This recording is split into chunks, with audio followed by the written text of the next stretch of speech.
Some heavyweight history here. Max Schmeling left and Johnny Risco posed for the cameras ahead of their showdown in Madison Square Garden in 1929. The German dominated the Cleveland Rubberman, scoring 4 knockdowns before the bout was stopped in round 9. Hashtag heavyweight, hashtag history, boxing, New York, legends. Let's like that and keep it moving. It's only right that me and him will bump heads soon, and we're going to put on a great show for the British public, for the world public. It's going to be a massive fight. You know, I'm looking forward to it. But what was cheeky about the situation is that he couldn't even get out of the car and offer me a drink. You know, it wasn't planned. It wasn't planned. He was just driving down the strip, and I was walking down the strip, and we just bumped in. I don't know how he saw me because I had my mask on, my hat on, and everything. But he's obviously got his eye on me. He's probably following me around. He blew his cover. And yeah, that was it. All respect to him. You know, I was with his wife as well. All respect to her as well. Humble family. And good luck to them, whatever they're doing. So, according to this story here, I'll tell you what, maybe I might even check out the story on Sky Boxing. Sky Sports Boxing. But first things first, a couple of feints moving around. What have you seen that makes Tyson Fury so intimidating? Anthony Joshua. That's really going to ruffle up the Tyson Fury fan base. Let's see what they've got to say. Let's see some comments. One of the ones here says, Deontay is more explosive, awkward, unpredictable, and faster than Joshua. I tell you what though, I suppose you could say awkward, but he seemed very predictable when he fought Tyson Fury. I think he might be unpredictable if you're not paying attention. So that was the reason why people talked about the standard of opponent, the level of opponent that Deontay Wilder was fighting. You know what I mean? Even Dominic Brazil shouldn't have gone out like that. But because the level that he functions at in terms of being mentally prepared, he went in there all emotional and not being prepared for what Deontay Wilder does best, which is to more or less steal a punch on you and take you out. But that's the punch you don't see, and it is what it is. You know what I'm saying? I'm not going to say that's inappropriate when but then again, I totally couldn't stand what Floyd Mayweather did to Victor Ortiz. I also felt that was a bit disgusting. But you know, we all argue, protect yourself at all times and so on and so forth. You know what I mean? So you got to give Deontay Wilder probably some credit for seeing that, okay, you know, certain individuals, when the referee breaks them up, they're vulnerable, and I can seize that moment based upon my power. You know, all is fair. Or as they say, the rules do not apply in both love and war. So Deontay Wilder is more explosive, awkward, unpredictable, and faster than Joshua. If Deontay got neutralized and played with like that, then what chance does a flat-footed listen, that is so silly. That is ridiculous. You know what I mean? That's ridiculous. Here we go. See, that's more or less the answer you need. You don't even need to read. Okay, you don't need to read the response. That's all you need. Look at how badly this guy got messed up here. You know what I'm saying? He got messed up here. All right. Casual alert. I can't believe you just used the triangle theory of one-trick pony, Wilder, and Joshua. Haha. Otto Wallin was predictable, wasn't he? What was Mayweather? What was Mayweather's bench you speak of? All right. That's actually a good response. I wouldn't have thought of that. So, you know, applause to the person who actually put that up. You know, but I mean, Tyson Fury's fan base, I don't even think they're really truly his fan base. I think there's other motives, of course. You know, there's a motive, of course. It's a case of race is real type of thing for these people. There is nothing unpredictable about Deontay. He only has one punch. He has zero footwork, zero ring IQ. Just stand around hoping to land one power punch. Well, in a way, it's not necessarily as bad as to say zero, but he had very, very, very limited footwork. Just the base level of ring IQ. He will make it seem as if it was out of this world, and he's so intelligent because he just looks for that moment where he can steal a punch on you and knock you out. All right, you know what I'm saying?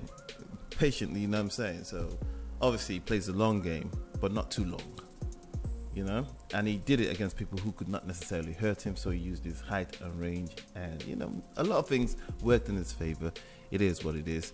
I just didn't like it. I think he was a cheat. I think he was hitting people behind the head and he was getting away with it. I think he got away with a lot of shit he wasn't called out on. A lot of shit was called out on, and to be that limited, and to know in your heart you're that limited, to keep on putting up false impressions of yourself. When he first burst onto the scene, when he was trying to launch his persona and put himself out there, you constantly see him shadowboxing, constantly shadowboxing. But you notice that he never shadowboxed in the gym. He was always shadowboxing in his house or something. And that's the first thing that struck me. That why is this guy treating this thing so unprofessionally? And then he would shadowbox and not even box anyway. So what was the point of the false advertising? What was the point of the false advertising? I knew what the point was, to keep it real with you, because the backdrop of where he was shadowboxing was what was really important. The backdrop of the places where he was shadowboxing was what important, not necessarily the boxing itself. So there you go. But let's go back to some more. Let's look at some more stuff. Let's look at some more stuff that has to do with this topic.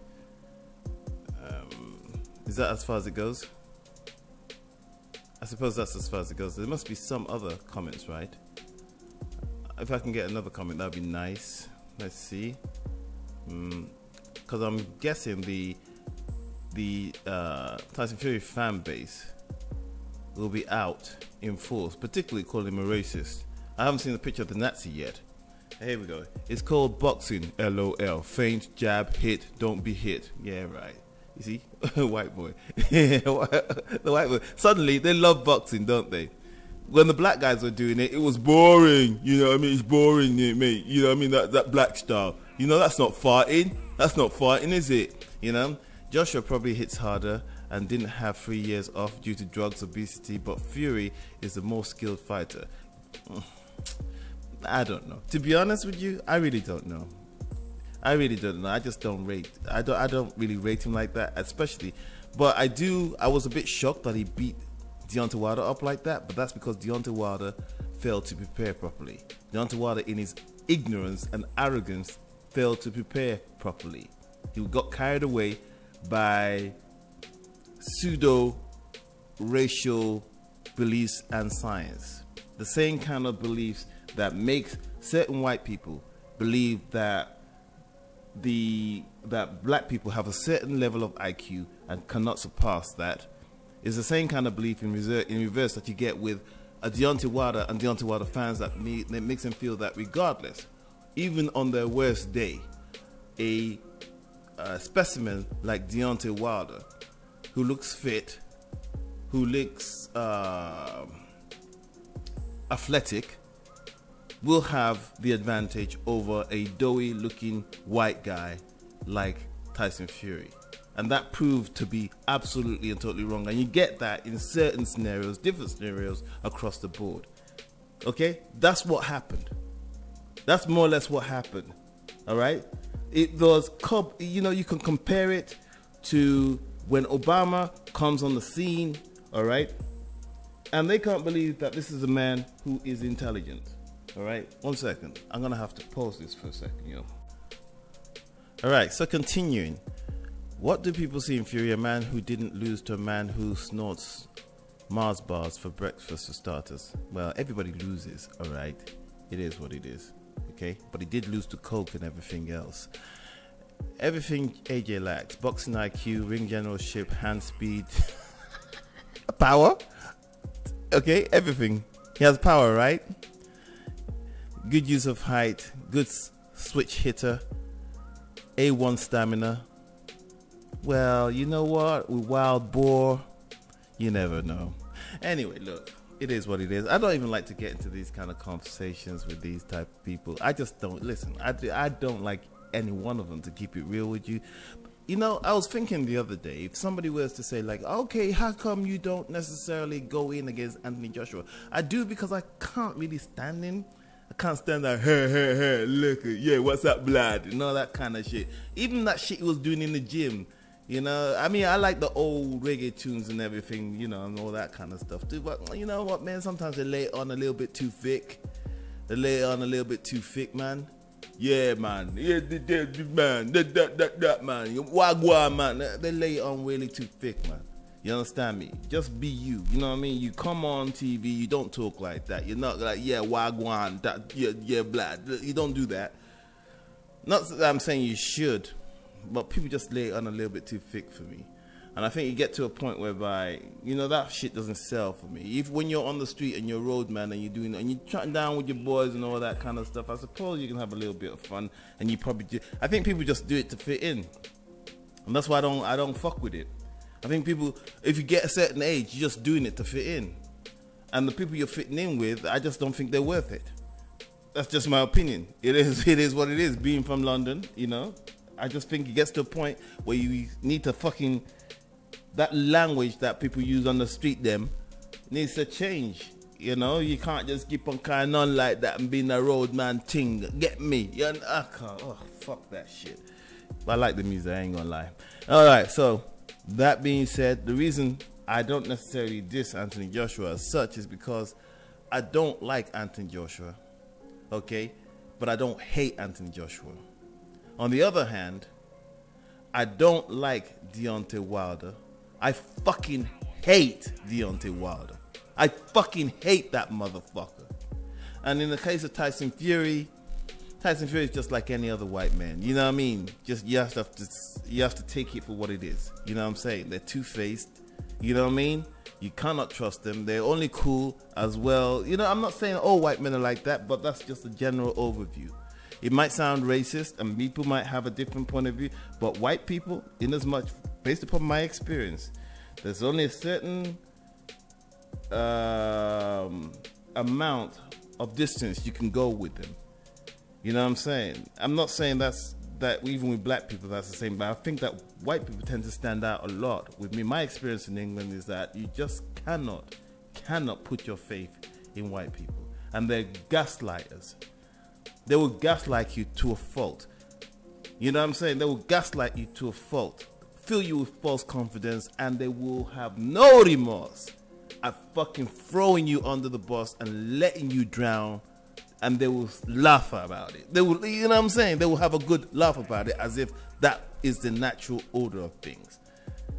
That's why I don't, you know, with Tyson Fury and them, I suppose when it really comes down to it, the only reason why I cannot abide Deontay Wilder is because of the love and affection he showed for Tyson Fury compared to Anthony Joshua.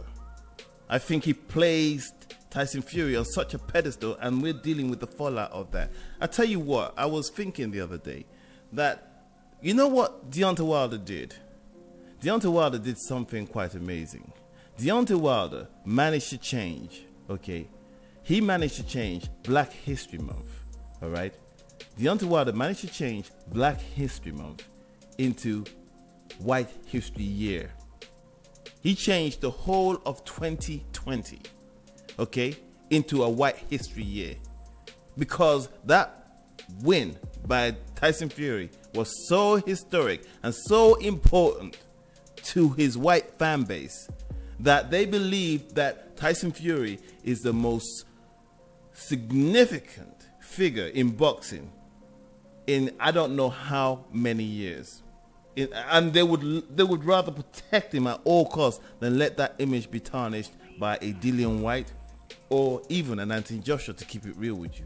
They'd rather just talk from afar. But Deontay Wilder put so much emphasis into himself and aligning himself so closely to Black History Month that he still managed to turn Black History Month into a White History Year.